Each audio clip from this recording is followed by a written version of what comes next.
Why you keep repeating the same habits. Welcome to Rethink Your Perspectives blog, your trusted space for helping busy professionals stop feeling busy by building the habits, focus and consistency that lead to lasting productivity without burnout. Today we're discovering why you keep repeating the same habits and how understanding the habit loop can help you change patterns, improve your focus and stay consistent. Don't forget to join the mailing list on the website for weekly updates and powerful tools to support your growth. And we hope you get some benefit from these posts. We would love to hear your thoughts, so don't hesitate to like, share and comment at the links at the bottom. Why you keep repeating the same habits. Have you ever found yourself doing something and thought, why am I doing this again? Maybe you check your phone without meaning to. Maybe you leave an important task until the last minute. Maybe you open your emails before you've even decided what matters today. Maybe you promise yourself you'll stop snacking, scrolling, overworking, avoiding, saying yes too quickly, or leaving everything until you feel ready. And yet somehow the same habit keeps appearing. It can be frustrating, especially when you know the habit is not helping you.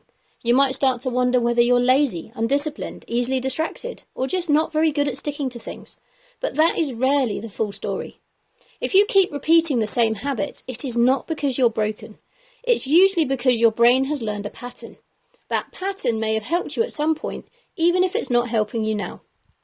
The good news is that once you understand the habit loop, you can start to see your behaviour more clearly. And when you can see the pattern, you can begin to change it. Why do I keep repeating the same habits? The simple answer is this. Your brain likes familiar patterns. A habit is a behaviour you've repeated often enough that it starts to happen with less conscious thought. That is useful when the habit helps you.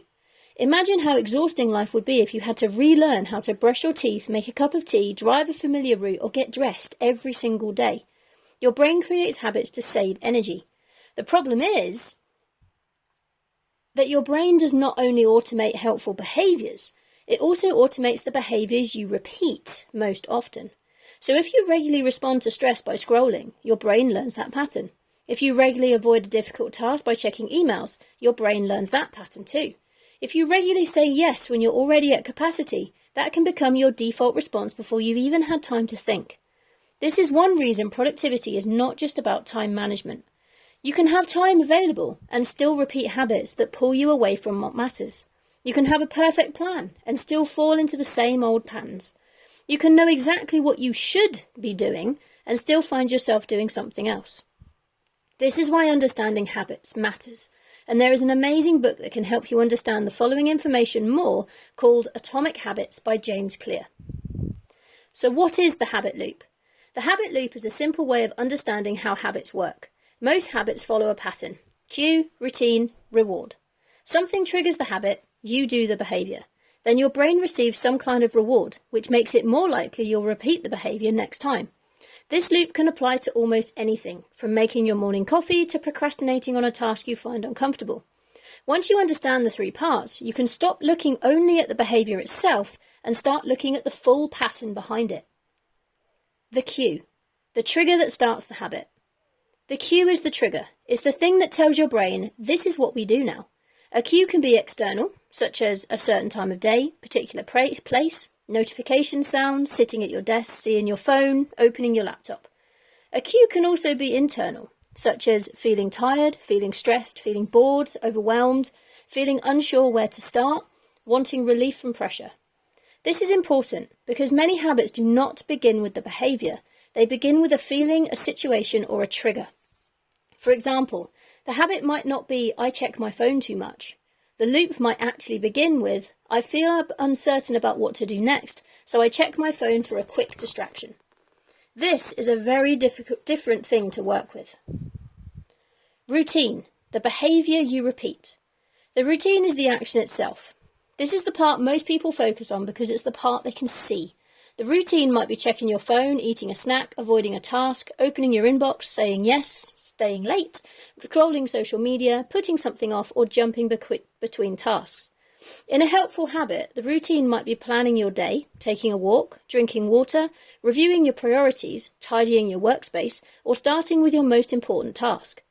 The routine is not always the real problem. It is often just the visible part of a deeper loop. That is why simply telling yourself to stop it rarely works. If you remove the routine but ignore the cue and reward, your brain will often look for the same comfort, relief, or result in another way. And reward, the reason your brain keeps coming back. The reward is what your brain gets from the habit. This does not always mean the habit is good for you. It means it gives you something in the moment. The reward might be relief, comfort, distraction, sense of control, a quick hit of progress, avoiding discomfort, feeling needed, feeling productive, even if the task is not important. And this is why unhelpful habits can be so persistent. Scrolling might reward you with escape. Procrastination might reward you with temporary relief. Overworking might reward you with feeling useful. Checking emails might reward you with the feeling that you're doing something, even if you're avoiding the thing that matters most. When you ask, why do I keep repeating the same habits? The reward is often the missing piece. Your brain repeats what it believes is rewarding. Why your brain likes familiar patterns.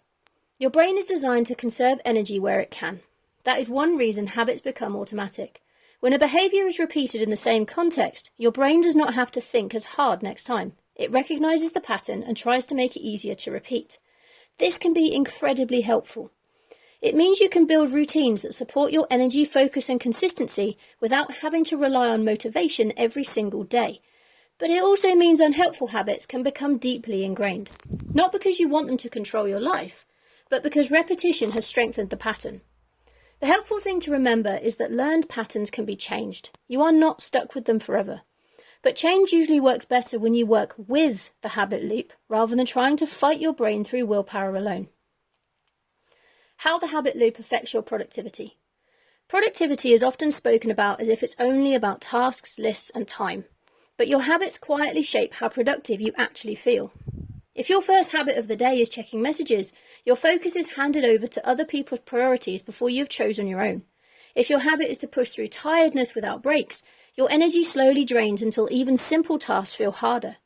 If your habit is to wait until you feel motivated, consistency becomes unreliable. If your habit is to avoid difficult work until the pressure is unbearable, productivity becomes stressful instead of steady. These patterns matter because they shape the way you use your day. Repeating helpful habits. Helpful habits make productivity feel lighter. They might include writing down your top 3 priorities, taking a short walk to reset your energy, starting one focused task before checking emails, reviewing your week before planning the next one, putting your phone away during deep work, taking proper breaks before your brain crashes. These habits do not magically remove every challenge, but they reduce friction. They help you make better use of your energy and attention. Repeating unhelpful habits. Unhelpful habits often give you a short-term reward and a long-term cost. For example, checking your phone might give you a quick break, but it can also interrupt your focus. Saying yes too quickly might avoid an awkward conversation, but it can leave you overwhelmed. Delaying an important task might give temporary relief, but it usually increases pressure later. When you understand this, habit change becomes less about blame and more about curiosity. You can ask, what is this habit giving me in the moment, and what is it costing me afterwards? That question alone can be powerful. How to spot your own habit loops. If you want to change a repeated habit, start by observing it. Not judging it, observing it. Choose one habit that keeps showing up and look for the cue, routine and reward. Step 1. Notice the cue. Ask yourself, what happens just before this habit?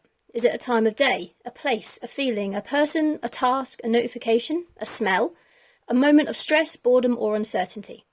For example, you might notice that you do not randomly start scrolling. You start scrolling when you feel tired after lunch or when you're about to begin a task that feels unclear. That gives you useful information. Step 2. Name the routine. Next, describe the behaviour clearly. Keep it simple. I check my phone. I avoid the task. I open my inbox. I say yes immediately. I work through my break. I snack even though I'm not hungry. Try to be honest without being harsh. This is not about turning the habit into a personal flaw, it's about making the pattern visible. Step 3. Understand the reward. Then you ask, what do I get from this habit in the moment? Do I feel relief? Do I feel distracted? Safer?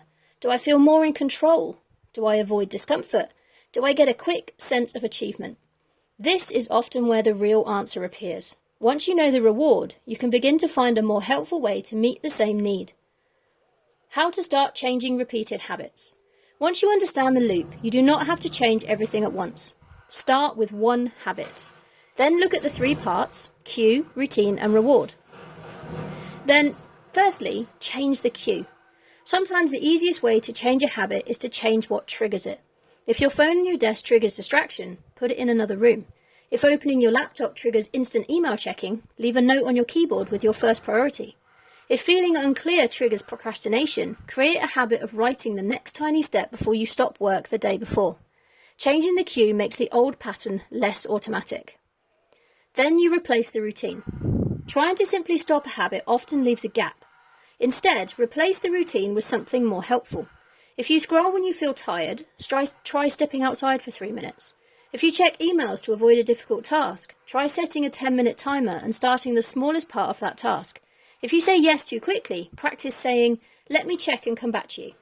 The new routine does not have to be perfect. It just needs to interrupt the old pattern. And then you keep the reward. This part matters. If the old habit gave you relief, the new habit needs to offer some kind of relief too. If the old habit gave you a break, the new habit needs to feel like a break. If the old habit gave you a sense of control, the new habit needs to help you regain control in a better way. For example, if scrolling gives you a mental pause, replacing it with do more work is unlikely to stick. Your brain wanted a break. Give it a better break. That might be a short walk, a stretch, a drink of water, breathing pause, or a quick reset away from the screen. The aim is not to punish yourself into better behaviour. It's to build patterns that actually support you. So our final thoughts. You are not stuck with the same patterns. So why do you keep repeating the same habits? Because your brain has learned a loop. A cue appears, a routine follows, a reward reinforces it. Repeat that enough times and the behaviour begins to feel automatic. But automatic does not mean permanent. When you understand your habit loops, you can begin to change them with more patience and less self-criticism. You can stop asking, "What is wrong with me?" and start asking, "What pattern is running here?" That shift matters. Productivity is not about forcing yourself to do more. It's about building habits that help you use your energy, focus, and consistency in a way that supports your real life. Start with one repeated habit this week. Notice the cue, name the routine, understand the reward. Then ask yourself what small change would make that pattern more helpful. You do not need to change your whole life overnight. You just need to understand the loop you are in, then gently start building a better one. If this has helped you see your habits differently, you can explore more articles in the Rethink Your Perspective Knowledge Centre. Join me for a free What Matters Wednesday productivity reset, or get in touch to find out how coaching can help you build habits that support your work, well-being and long-term goals. To your success, Jaiye. Rethink Your Perspective.